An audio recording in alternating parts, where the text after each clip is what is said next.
Hello friends, welcome back to another lecture on Statics IQ. Statics IQ के YouTube channel पर आपका स्वागत है, जहां पर आपको लगातार दिल्ली पुलिस कांस्टेबल के लिए क्लासेस मिल रही है। दोस्तों, आपने थंबनेल में देखा होगा, आज हम कंप्यूटर के पीओआईक्यू के ऊपर चर्चा करने वाले हैं। आज का वीडियो आप सभी के लिए महत्वपूर्ण होने वाला है, क्योंकि इस वीडियो में हम एसएससी द्वारा अभी हाल ही में जितनी भी आयोजित करवाई गई सभी परीक्षाओं में पूछे गए कंप्यूटर के प्रश्नों पर चर्चा करने वाले हैं। तो दोस्तों, आज का ये वीडियो दिल्ली पुलिस की तैयारी करने वाले सभी स्टूडेंट्स के लिए काफ़ी महत्वपूर्ण होने वाला है, क्योंकि यहाँ से आपको 10 नंबर का सिलेबस कवर होने वाला है। तो दोस्तों, वीडियो के अंत तक बने रहिएगा। और हाँ, यदि आज ही आप हमारे चैनल से जुड़े हैं तो चैनल को सब्सक्राइब करके बेल आइकन पे प्रेस कर दीजिएगा, ताकि इस प्रकार की समस्त वीडियो आपको सही समय से मिल सके और आपने जो सपना देख रखा है 2023 में वर्दी पाने का, वह आपका सपना जल्द साकार हो सके। तो चलिए दोस्तों, बिना समय खराब करते हुए आज की शानदार सेशन का आगाज करते हैं। और हम यहाँ से बात करने वाले हैं एसएससी के द्वारा पूछे गए कंप्यूटर के प्रश्न के ऊपर। तो चलिए चलते हैं प्रथम क्वेश्चन की ओर। तो प्रथम क्वेश्चन है, कंप्यूटर में भेजे जाने वाला डाटा को क्या कहते हैं। तो दोस्तों, आप सभी को पता होगा, कंप्यूटर के जो क्वेश्चन होते हैं वह हार्ड नहीं होते हैं। कंप्यूटर में जो क्वेश्चन पूछने का तरीका है या जो लैंग्वेज है, किस लैंग्वेज में कंप्यूटर क्वेश्चन पूछा जा रहा है, वही दोस्तों उस क्वेश्चन को हार्ड बनाता है। तो हम यहाँ पे बात करते हैं क्वेश्चन की लैंग्वेज भी। दोस्तों, आपको जिस प्रकार हूबहू एग्जाम में आपको क्वेश्चन देखने को मिलते हैं, उसी लैंग्वेज में आपको यहाँ क्वेश्चन देखने को मिलने वाला है। तो दोस्तों, वीडियो के अंत तक बने रहिएगा। चलिए प्रथम क्वेश्चन पे बात करते हैं, कंप्यूटर में भेजे जाने वाला डाटा को कहते हैं। तो यहाँ से दोस्तों, जो कंप्यूटर में डाटा भेजा जाता है उसे क्या कहते हैं। तो दोस्तों, उसे इनपुट कहा जाता है। जी हाँ, कंप्यूटर में जो डाटा हम भेजते हैं उसे इनपुट कहा जाता है। तो यहाँ से आपका ऑप्शन नंबर सी राइट होता है। चलिए आगे बढ़ते हैं और अगले क्वेश्चन पे बात करते हैं, कंप्यूटर की 4 मुख्य कार्य कौन से हैं। तो कंप्यूटर के 4 मुख्य कार्य कौन से हैं, उनमें आपको ऑप्शन में देखकर बताना है। इनपुट, प्रोसेसिंग, आउटपुट और स्टोरेज। जी हाँ, इनपुट भी कार्य है, प्रोसेसिंग भी कार्य है, आउटपुट भी कार्य है, स्टोरेज भी कार्य है। तो यहाँ से आपका ऑप्शन नंबर ए ही सही हो जाता है। चलिए आगे बढ़ते हैं और अगले क्वेश्चन के ऊपर चर्चा करते हैं। अगला क्वेश्चन है, डैश कंप्यूटर द्वारा प्रोड्यूस किया गया परिणाम है। तो दोस्तों, क्वेश्चन में पूछा गया है कि जो कंप्यूटर के द्वारा प्रोड्यूस किया गया परिणाम को हम क्या कहते हैं। तो यहाँ पे दोस्तों जो ऑप्शन दिए गए हैं, डाटा, मेमोरी, आउटपुट, इनपुट। तो दोस्तों, जो आउटपुट होता है, जी हाँ, जो आउटपुट होता है वह कंप्यूटर के द्वारा प्रोड्यूस किए गए परिणाम ही है। तो परिणाम को ही दोस्तों यहाँ पे आउटपुट कहा जाता है। जी हाँ, हमारे द्वारा जो कंप्यूटर को इनपुट दिया जाता है, इनपुट के बाद में जो हमें प्रोसेस होती है और फिर प्रोसेस होने के बाद में जो हमें जो परिणाम मिलता है उसे ही तो हम आउटपुट कहते हैं। तो यहाँ से दोस्तों आपका ऑप्शन नंबर सी राइट होने वाला है। चलिए अगले क्वेश्चन पे बात करते हैं। अगला क्वेश्चन है, कंप्यूटर निम्नलिखित में से कौन सा कार्य नहीं करता है। तो कंप्यूटर कौन सा कार्य नहीं करता है। कंप्यूटर के द्वारा प्रोसेसिंग की जाती है, कंट्रोलिंग की जाती है और अंडरस्टैंडिंग, समझ। दोस्तों, कंप्यूटर के पास समझ नहीं होती है। जी हाँ, समझ नहीं होती है। इंप्यूटिंग होता है। जी हाँ, हम कंप्यूटर को, आप जैसा कि आपको पता है, इनपुट देते हैं,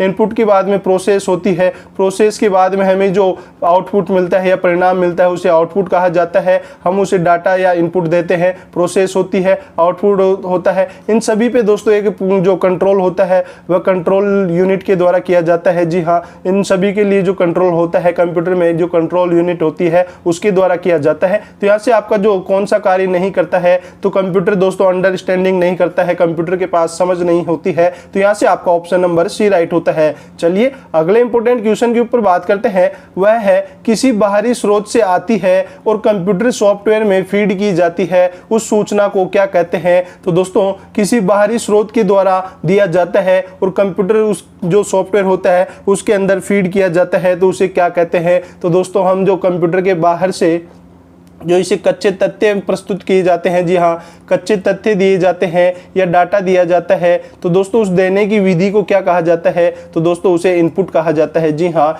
इनपुट कहा जाता है। तो यहाँ से आपका ऑप्शन नंबर बी राइट होने वाला है कि जो इनपुट है वह बाहरी स्रोत से आती है और कंप्यूटर सॉफ्टवेयर के अंदर फीड की जाती है और उस सूचना को ही हम इनपुट कहते हैं। तो दोस्तों चलिए बढ़ते हैं अगले क्वेश्चन की ओर। अगला क्वेश्चन है, सूचना तैयार करने के लिए डाटा का प्रयोग कहलाता है। तो सूचना का जो तैयार करने के लिए है वह डाटा का प्रयोग क्या कहलाता है? तो दोस्तों जो डाटा का प्रयोग जो कहलाएगा वह प्रोसेसिंग कहलाने वाला है। जी हाँ, जो सूचना तैयार करने के लिए दोस्तों इसे इनपुट दे दिया गया है, फिर दोस्तों यहाँ पे जो इसकी प्रोसेस होगी, प्रोसेस के बाद में हमें परिणाम मिलने वाला है। तो दोस्तों यहाँ से आपका ऑप्शन नंबर सी राइट होता है। तो स्टूडेंट हम बात करते हैं कि हमने जो आज का ये सेशन में हम कंप्यूटर के क्वेश्चन के ऊपर चर्चा कर रहे हैं, तो वह दोस्तों सामान्य परिचय से, जी हाँ सामान्य परिचय से आज का ये सेशन होने वाला है। इसी प्रकार दोस्तों आपको आगे भी वीडियो मिलते रहेंगे और उसके अंदर हम जो बात करने वाले हैं समस्त जितने भी यहाँ पे लेसन होते हैं कंप्यूटर के, तो उन सभी के बारे में आपको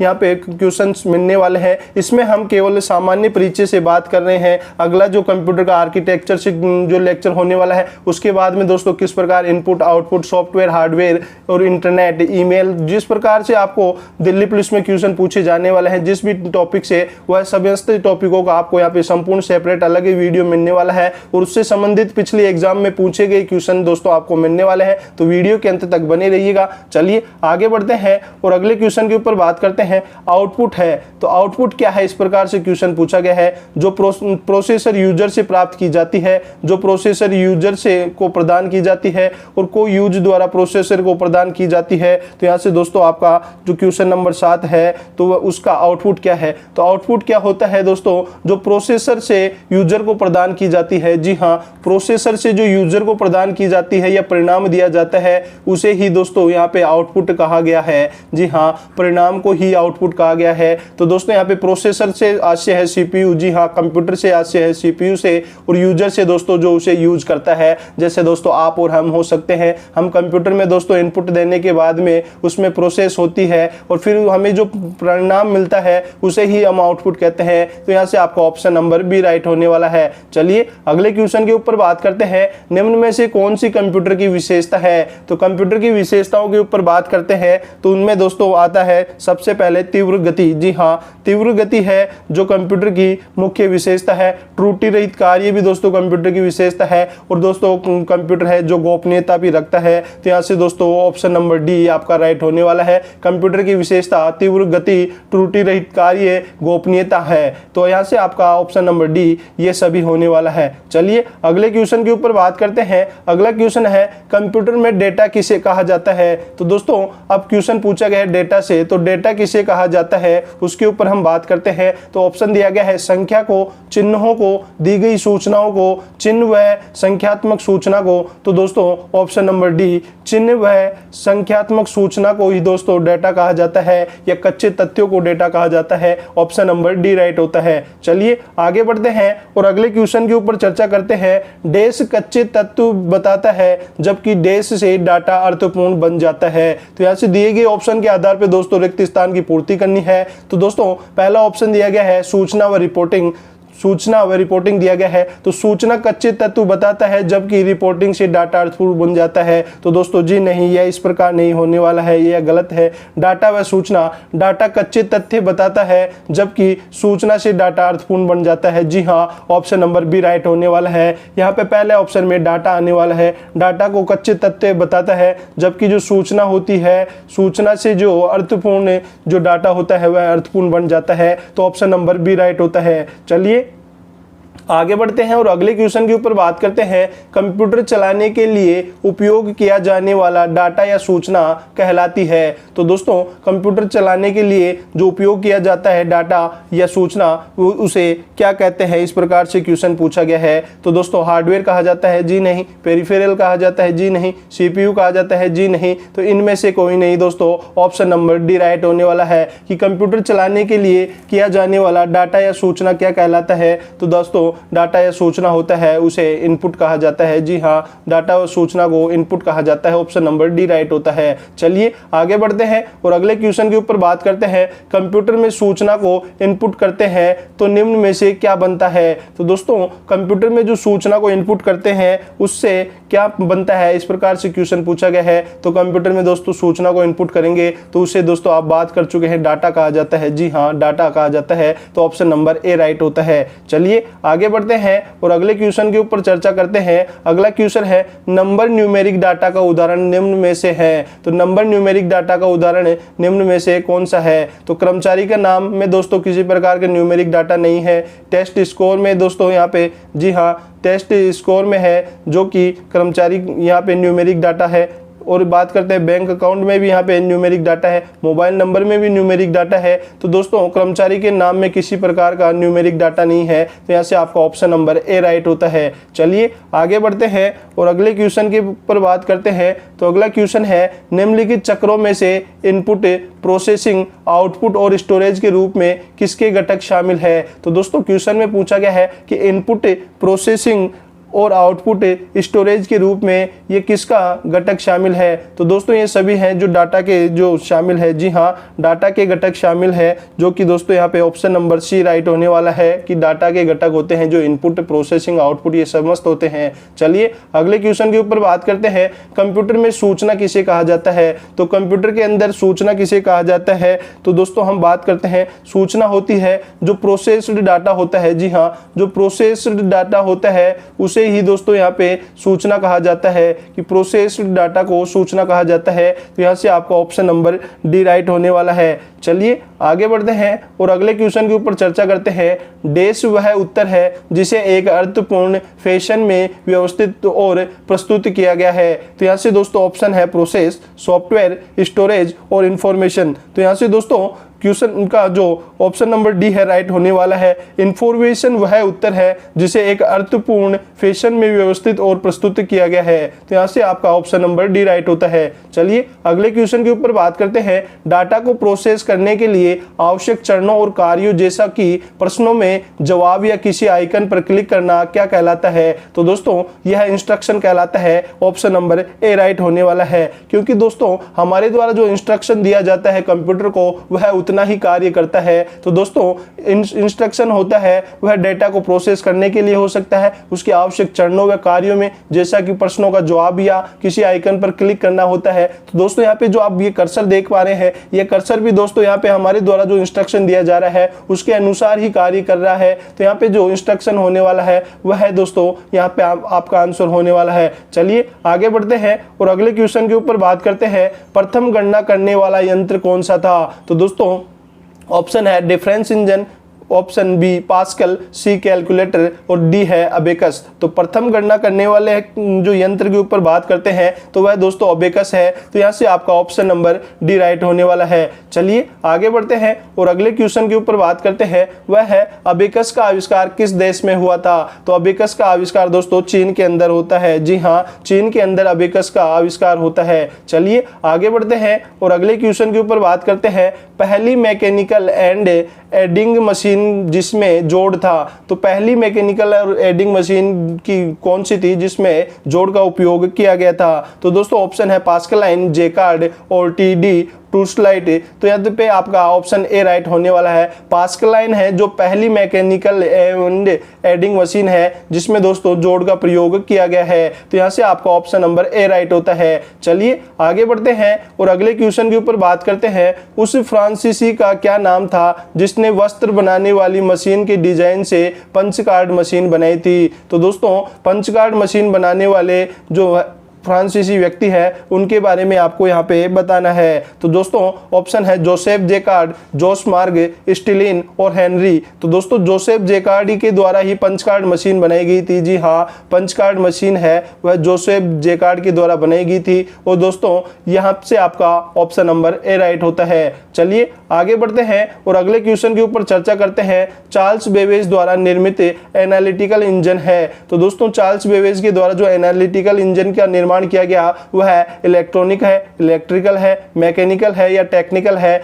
दिए गए ऑप्शन के आधार पर देख कर यहाँ पे आपको बताना है। तो हम बात कर रहे हैं जो चार्ल्स बेबेज ने एनालिटिकल इंजन बनाया है यह एक मैकेनिकल विधि के द्वारा बनाया गया है। तो दोस्तों यहाँ पे आपका ऑप्शन नंबर सी राइट होता है। चलिए आगे बढ़ते हैं और बात करते हैं अगले क्वेश्चन पर। किसने पहला यांत्रिक कंप्यूटर बनाया जो भविष्य के कंप्यूटर के लिए प्रतिकृति सिद्ध हुआ? तो किसने पहला यांत्रिक कंप्यूटर बनाया है, इस प्रकार से क्वेश्चन पूछा गया है। तो दोस्तों सबसे पहले जो कंप्यूटर बनाया है वह चार्ल्स बेबेज के द्वारा, जी हाँ, चार्ल्स बेबेज के द्वारा बनाया गया है। और चार्ल्स बेबेज को ही दोस्तों जो कंप्यूटर का जनक कहा जाता है, जी हाँ, चार्ल्स बेबेज को ही है जो कि फादर ऑफ कंप्यूटर कहा जाता है। जी हाँ, कंप्यूटर का जनक भी इन्हें कहा जाता है। तो यहाँ से दोस्तों आपका ऑप्शन नंबर डी राइट होता है। चलिए आगे बढ़ते हैं और अगले क्वेश्चन के ऊपर बात करते हैं। अगला क्वेश्चन है इनैक का पूरा नाम क्या है। तो दोस्तों इनैक जो कंप्यूटर है उसका पूरा नाम क्या है, उससे क्वेश्चन पूछा गया है। तो इनैक का दोस्तों पूरा नाम है इलेक्ट्रॉनिक न्यूमेरिकल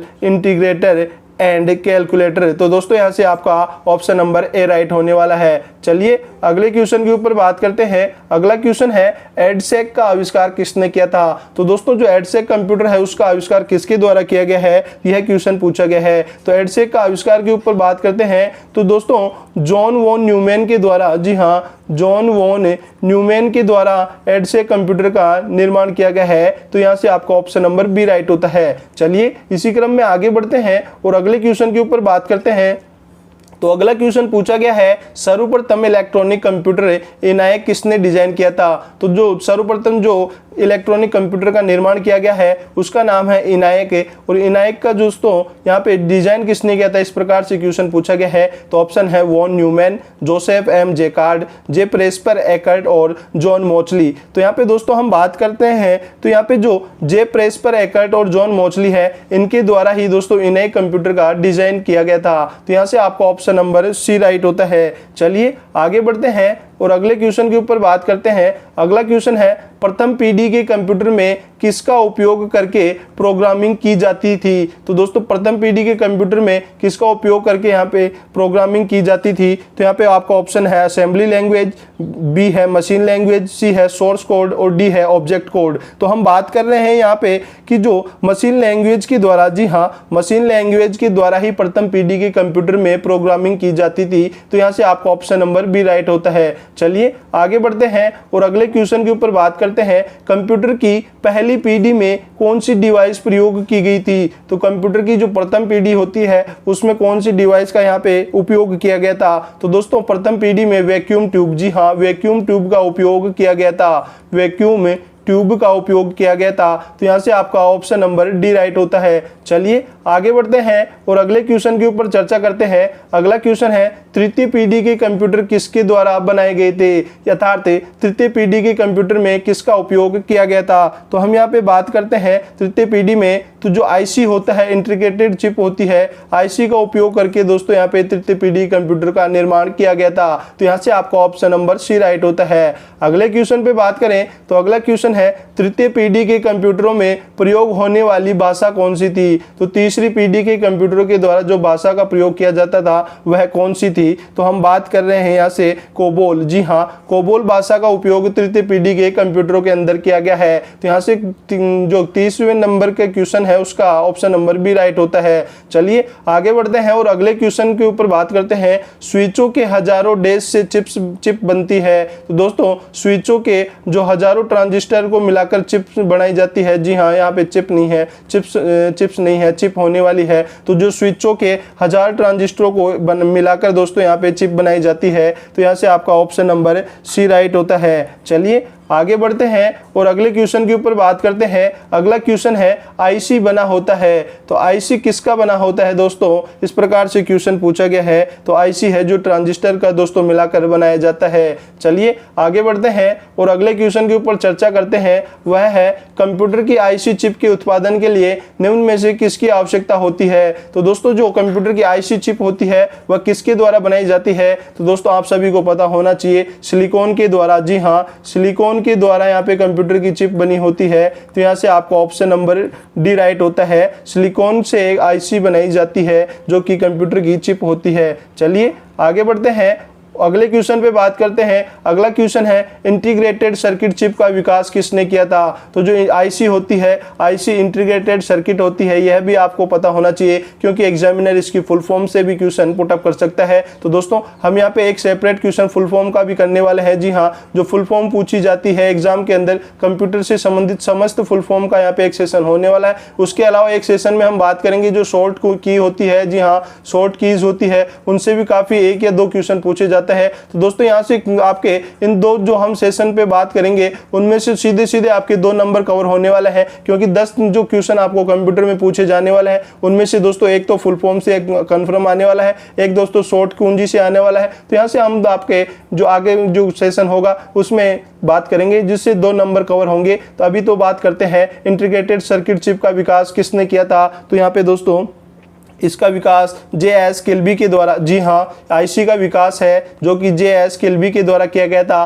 तो ऑप्शन नंबर सी राइट होता है। चलिए आगे बढ़ते हैं और अगले क्वेश्चन के ऊपर बात करते हैं। इलेक्ट्रॉनिक्स में आईसी का पूर्ण नाम क्या है। तो आईसी का पूर्ण नाम क्या है? इंटीग्रेटेड सर्किट दोस्तों, जी हाँ, इसके ऊपर बात कर चुके हैं। तो इंटीग्रेटेड सर्किट ऑप्शन नंबर यहाँ से सी राइट होता है। चलिए आगे बढ़ते हैं और अगले क्वेश्चन के ऊपर बात करते हैं। इंटीग्रेटेड चिप या आईसी का उपयोग कंप्यूटर की किस पीढ़ी में शुरू किया गया था। तो आईसी का प्रयोग है जो कौन सी पीढ़ी में शुरू किया गया था। तो तीसरी पीढ़ी के अंदर इसका उपयोग शुरू किया गया था। प्रथम पीढ़ी के अंदर वैक्यूम ट्यूब का उपयोग किया गया था। यह भी आपको पता होना चाहिए। चलिए आगे बढ़ते हैं और अगले क्वेश्चन के ऊपर बात करते हैं। चौथी पीढ़ी में आने वाले पर्सनल कंप्यूटर होते हैं। तो चौथी जो पीढ़ी है उसमें आने वाले पर्सनल कंप्यूटर होते हैं। इस प्रकार से क्वेश्चन पूछा गया है। ऑप्शन है इंफॉर्मेशन, डाटा, वैक्यूम ट्यूब या माइक्रो प्रोसेसर। तो चौथी पीढ़ी में जो पर्सनल कंप्यूटर है उसमें किसका प्रयोग किया गया था, इस प्रकार से क्वेश्चन पूछा गया है। तो दोस्तों माइक्रो प्रोसेसर के द्वारा चौथी पीढ़ी में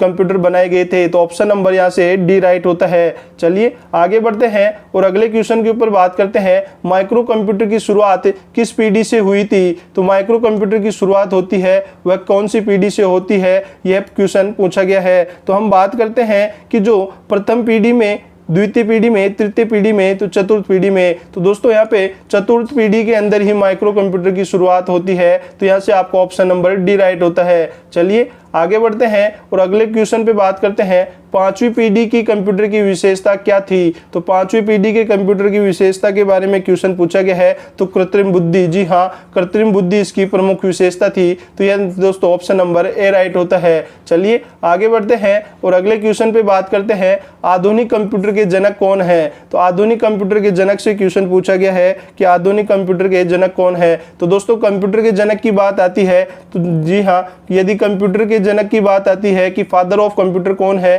तो वह दोस्तों चार्ल्स बेबेज है। जी हाँ, चार्ल्स बेबेज है जो कि कंप्यूटर के जनक है।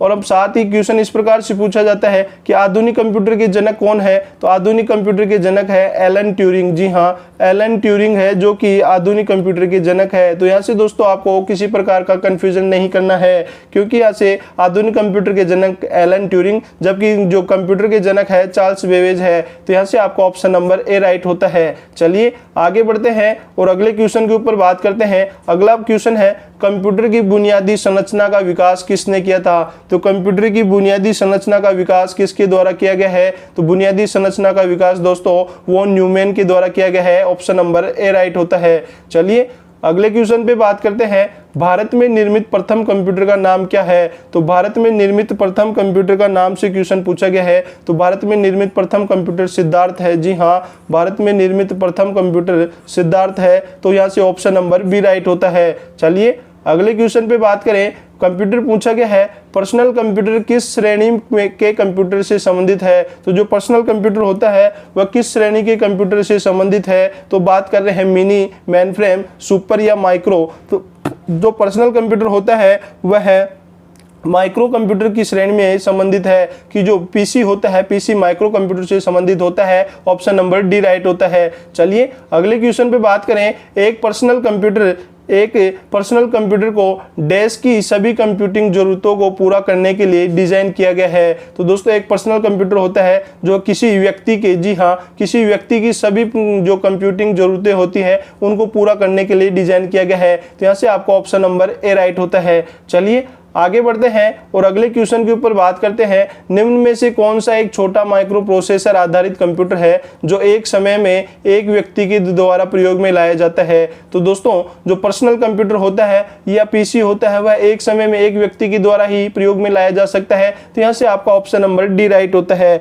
जी हाँ, ऑप्शन नंबर डी राइट होगा। चलिए अगले क्वेश्चन पे बात करते हैं। माइक्रो कंप्यूटर क्या कहलाते हैं। तो माइक्रो कंप्यूटर क्या कहते हैं, माइक्रो कंप्यूटर को क्या कहते हैं, इस प्रकार से क्वेश्चन पूछा गया है। तो यहाँ पे दोस्तों ऑप्शन है computer on wheel, computer on a chip, computer on a chip या उपरोक्त सभी। तो दोस्तों हम बात कर रहे हैं कि कंप्यूटर माइक्रो कंप्यूटर को क्या कहा जाता है, तो वह है दोस्तों कंप्यूटर ऑन ए चिप कहा जाता है। यह भी आपको पता होना चाहिए। चलिए ऑप्शन नंबर बी राइट होता है। अगले क्वेश्चन पे बात करें तो अगला क्वेश्चन है ऐसे कंप्यूटर जो पोर्टेबल होते हैं और यात्रा करने वाले प्रयोक्ताओं के लिए सुविधाजनक होते हैं। तो ऐसे कौन से कंप्यूटर होते हैं, तो दोस्तों पोर्टेबल होते हैं, वह लैपटॉप होते हैं। तो यहाँ से आपका ऑप्शन नंबर बी राइट होता है। चलिए आगे बढ़ते हैं और अगले क्वेश्चन के ऊपर बात करते हैं। निम्न में से किस पोर्टेबल कंप्यूटर माना जाता है, तो दोस्तों पोर्टेबल कंप्यूटर किसे माना जाता है, तो पोर्टेबल कंप्यूटर होता है जो दोस्तों लैपटॉप को माना जाता है। साथ ही लैपटॉप के साथ पीडीए कंप्यूटर होते हैं, उसे भी पोर्टेबल लैपटॉप कंप्यूटर माना जाता है। तो यहाँ से दोस्तों आपका ऑप्शन नंबर सी राइट होता है।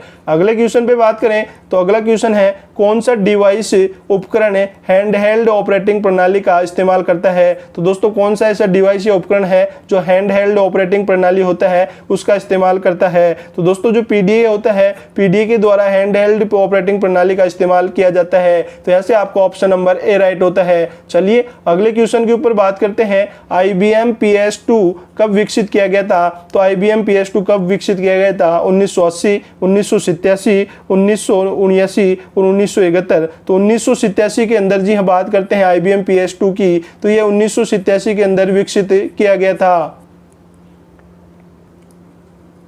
चलिए आगे बढ़ते हैं और अगले क्वेश्चन के ऊपर बात करते हैं। अगला क्वेश्चन है निम्न में से किस प्रकार का कंप्यूटर डिजिटल घड़ी में पाया जाता है। तो दोस्तों जो डिजिटल घड़ी होती है उसमें किस प्रकार का कंप्यूटर पाया जाता है या उसकी प्रोसेसर क्या होती है। तो दोस्तों डिजिटल घड़ी की बात करते हैं तो डिजिटल घड़ी में होता है जो एम्बेडेड कंप्यूटर पाया जाता है, जो कि ऑप्शन नंबर बी के अंदर दिया गया है एम्बेडेड कंप्यूटर। जी हाँ, डिजिटल घड़ी के अंदर एम्बेडेड कंप्यूटर पाया जाता है। तो यहाँ से आपका ऑप्शन नंबर बी राइट होता है। चलिए आगे बढ़ते हैं और अगले क्वेश्चन के ऊपर बात करते हैं। अगला क्वेश्चन है क्लाइंट सर्वर सिस्टम में किस प्रकार के कंप्यूटर क्लाइंट कंप्यूटर होते हैं। तो दोस्तों जो क्लाइंट सर्वर सिस्टम होता है उसमें किस प्रकार के जो कंप्यूटर क्लाइंट कंप्यूटर होते हैं या जो किस जो प्रकार के अंदर यह सिस्टम आते हैं, तो मिनी कंप्यूटर। जी हाँ, मिनी कंप्यूटर के अंदर ही क्लाइंट सर्वर सिस्टम होता है। तो यहाँ से आपका ऑप्शन नंबर बी राइट होता है। चलिए आगे बढ़ते हैं और अगले क्वेश्चन के अंदर बात करते हैं, वह है कि सबसे पहला मिनी कंप्यूटर कौन सा है। तो सबसे पहला जो मिनी कंप्यूटर है वह PDP 8 है। जी हाँ, PDP 8 है जो सबसे पहला मिनी कंप्यूटर है। तो यहाँ से आपका ऑप्शन नंबर ए राइट होता है। चलिए आगे बढ़ते हैं और अगले क्वेश्चन पे बात करते हैं। निम्नलिखित में से कौन सा कंप्यूटर बड़ा तथा महंगा होता है, वह हजारों यूजर्स के डाटा को एक साथ प्रोसेस किया जा सकता है। तो दोस्तों ऐसा कंप्यूटर बताना है जो एक साथ हजारों व्यक्तियों के द्वारा यूज किया जा सके और काफी बड़ा और काफी महंगा भी होता है। तो दोस्तों हम बात कर रहे हैं यहाँ पे मेन फ्रेम कंप्यूटर की। जी हाँ, मेन फ्रेम कंप्यूटर होता है वह काफी बड़ा भी होता है, महंगा भी होता है और एक साथ 1000 यूजर्स की डाटा को एक साथ प्रोसेस भी कर सकता है। तो यहाँ से आपका ऑप्शन नंबर बी राइट होता है, मेन फ्रेम कंप्यूटर। चलिए आगे बढ़ते हैं और अगले क्वेश्चन के ऊपर बात करते हैं। अगला क्वेश्चन है विश्व के सबसे पहले सुपर कंप्यूटर का निर्माण कब किया गया था। तो विश्व के जो सबसे पहले सुपर कंप्यूटर का निर्माण है वह कब किया गया था, तो 1976 के अंदर। जी हाँ, 1976 में पहले सुपर कंप्यूटर का निर्माण किया जाता है। तो यहाँ से आपका ऑप्शन नंबर बी राइट होता है। चलिए अगले क्वेश्चन के ऊपर बात करते हैं, सुपर कंप्यूटर क्या है। तो सुपर कंप्यूटर क्या होता है, इस प्रकार से क्वेश्चन पूछा गया है। तो super computer main frame computer के आकार और प्रोसेसिंग क्षमता में छोटे होते हैं। जी नहीं, अधिकांश घरों में सामान्य है। नहीं, में हजारों माइक्रो प्रोसेसर होते हैं। जी हाँ, जो सुपर कंप्यूटर होता है उसमें दोस्तों हजारों की संख्या में, जी हाँ, हजारों की संख्या में माइक्रो प्रोसेसर चिप का उपयोग किया जाता है। जी हाँ, माइक्रो प्रोसेसर चिप का इसमें उपयोग किया जाता है। तो यहाँ पे आपका ऑप्शन नंबर सी राइट होता है कि सुपर कंप्यूटर में हजारों माइक्रो प्रोसेसर का उपयोग होता है। चलिए आगे बढ़ते हैं और अगले क्वेश्चन के ऊपर बात करते हैं। अगला क्वेश्चन है निम्नलिखित में से कौन सा सबसे बड़ा, सबसे तेज और सबसे महंगा कंप्यूटर है। तो दोस्तों इनमें जो दिए गए ऑप्शन में personal computer, super computer, laptop और नोटबुक है, तो इनमें सबसे बड़ा, सबसे तेज और सबसे महंगा कौन सा कंप्यूटर होता है। तो हम बात कर रहे हैं यहाँ पे सुपर कंप्यूटर। जी हाँ, सुपर कंप्यूटर यहाँ पे आपका आंसर होने वाला है, जो कि ऑप्शन नंबर बी राइट होता है। चलिए आगे बढ़ते हैं और अगले क्वेश्चन के ऊपर बात करते हैं। अगला क्वेश्चन है मेन फ्रेम या सुपर कंप्यूटर को एक्सेस करने के लिए प्रयोक्ता प्राय किसका इस्तेमाल करता है? तो मेन फ्रेम या सुपर कंप्यूटर जो एक्सेस करने के लिए किसका प्रयोग किया जाता है? तो यहाँ पे हम बात करते हैं नोड। जी हाँ, नोड के द्वारा मेन फ्रेम या सुपर कंप्यूटर को एक्सेस किया जाता है। तो यहाँ से आपका ऑप्शन नंबर बी राइट होता है। चलिएगा इसी क्रम में आगे बढ़ते हैं और अगले क्वेश्चन के ऊपर बात करते हैं। मौसम पूर्वानुमान में निम्नलिखित में से कौन सा कंप्यूटर उपयोग किया जाता है? तो मौसम का जो पूर्वानुमान लगाने के अंदर दोस्तों किस कंप्यूटर का उपयोग किया जाता है, इस प्रकार से क्वेश्चन पूछा गया है। ऑप्शन है super computer, main frame computer, mini computer, तो माइक्रो कंप्यूटर। तो दोस्तों मौसम पूर्वानुमान के अंदर सुपर कंप्यूटर का ही उपयोग किया जाता है। तो ऑप्शन नंबर ए राइट होता है। चलिए अगले क्रम में बात करते हैं अगले क्वेश्चन पर। भारत में विकसित परम सुपर कंप्यूटर का विकास किस संस्था ने किया है? तो दोस्तों जो भारत में निर्मित जो सुपर कंप्यूटर है परम, उसका जो विकास किस संस्था के द्वारा किया गया है? तो दोस्तों हम बात कर रहे हैं सीडेक। जी हाँ, सीडेक संस्था के द्वारा यहाँ पे परम कंप्यूटर का विकास किया गया है। तो ऑप्शन नंबर डी राइट होता है। चलिए आगे बढ़ते हैं और अगले क्वेश्चन पे बात करते हैं। निम्न में से विषम को छांटे। तो दोस्तों यहाँ पे 4 ऑप्शन दिए गए हैं। 3 एक प्रकार से किसी प्रकार से यहाँ पे समान है, जबकि यहाँ पे एक अलग दिया गया है। तो दोस्तों यहाँ पे दिया गया है माइक्रो कंप्यूटर, मिनी कंप्यूटर और यहाँ पे सुपर कंप्यूटर और डिजिटल कंप्यूटर। तो दोस्तों हम बात करते हैं माइक्रो कंप्यूटर की, मिनी कंप्यूटर की, सुपर कंप्यूटर की। तो ये दोस्तों जो आकार के आधार पर जो आकार का आधार है उसके आधार पर कंप्यूटर का जो वर्गीकरण किया गया है यह भाग है। जबकि हम बात करते हैं डिजिटल कंप्यूटर, तो डिजिटल कंप्यूटर है वह जो कार्य के आधार पर विभाजित किया गया है। जी हाँ, कार्य के आधार पर विभाजित किया गया है। तो यहाँ पे दोस्तों आप देख पा रहे हैं कि जो डिजिटल कंप्यूटर कार्य के आधार पर वर्गीकरण किया गया है, जबकि जो माइक्रो कंप्यूटर, मिनी कंप्यूटर और सुपर कंप्यूटर होता है इनको आकार के आधार पर वर्गीकरण किया है। तो यहाँ पे दोस्तों अलग है, जो कि ऑप्शन नंबर डी है, डिजिटल कंप्यूटर। तो दोस्तों आप सभी को पता होना चाहिए कि कंप्यूटर का वर्गीकरण 2 भागों में किया गया है। एक है आकार के आधार पर, एक है कार्य के आधार पर। और आकार के आधार पर 4 प्रकार के कंप्यूटर होते हैं, micro computer, mini computer, main frame computer, super computer. जबकि कार्य के आधार पर दोस्तों analog computer, digital computer, hybrid computer और उद्देश्य के आधार पर दोस्तों सामान्य उद्देश्य कंप्यूटर होते हैं, जबकि विशिष्ट उद्देश्य कंप्यूटर होते हैं। ये समस्त फैक्ट भी आपको पता होना चाहिए, क्योंकि एग्जामिनर यहाँ से क्वेश्चन पुटअप कर सकता है। चलिए आगे बढ़ते हैं और अगले क्वेश्चन पे बात करते हैं। अगला क्वेश्चन है वह कंप्यूटर जो भौतिक मात्राओं को मापकर उनके परिणाम अंकों में व्यक्त करते हैं। तो दोस्तों ऐसे कौन से कंप्यूटर हैं जो उनकी मात्राओं को मापते हैं और परिणाम होता है जो अंकों के अंदर व्यक्त करते हैं? तो यहाँ पे दोस्तों जो एनालॉग कंप्यूटर होते हैं, जी हाँ, एनालॉग कंप्यूटर के द्वारा ही यहाँ पे गणनाओं का कार्य किया जाता है, जिनका परिणाम अंकों में प्राप्त होता है। तो ऑप्शन नंबर सी राइट होता है। चलिए आगे बढ़ते हैं और अगले क्वेश्चन पे बात करते हैं। अगला क्वेश्चन है आजकल इस्तेमाल हो रहे कंप्यूटर किस श्रेणी के हैं? तो जो आजकल जो इस्तेमाल हो रहे हैं कंप्यूटर वह किस श्रेणी के, इस प्रकार से क्वेश्चन पूछा गया है। तो आजकल दोस्तों डिजिटल कंप्यूटर, जी हाँ, डिजिटल कंप्यूटर है, इनका उपयोग काफी किया जाता है। तो यहाँ पे दोस्तों आपका ऑप्शन नंबर ए राइट होता है। चलिएगा इसी क्रम में आगे बढ़ते हैं और अगले क्वेश्चन पे बात करते हैं। अगला क्वेश्चन है डिजिटल कंप्यूटर की कार्य पद्धति का सिद्धांत क्या है? तो डिजिटल कंप्यूटर की कार्य पद्धति का सिद्धांत क्या है, यह क्वेश्चन पूछा गया है। तो दोस्तों ऑप्शन है गणना एवं तर्क, मापन, ऑपरेटिंग, सॉफ्टवेयर। तो सॉफ्टवेयर दोस्तों सभी कंप्यूटर में होता है, ऑपरेटिंग सभी कंप्यूटर में होती है, मापन भी सभी कंप्यूटर में होती है, लेकिन गणना व तर्क के आधार पर दोस्तों डिजिटल कंप्यूटर है वह कार्य करता है। तो यहाँ से आपका ऑप्शन नंबर ए राइट होता है। चलिए आगे बढ़ते हैं और अगले क्वेश्चन पे बात करें। अगला क्वेश्चन है एनालॉग और डिजिटल कंप्यूटर की विशेषताओं के संयुक्त रूप को क्या कहा जाता है?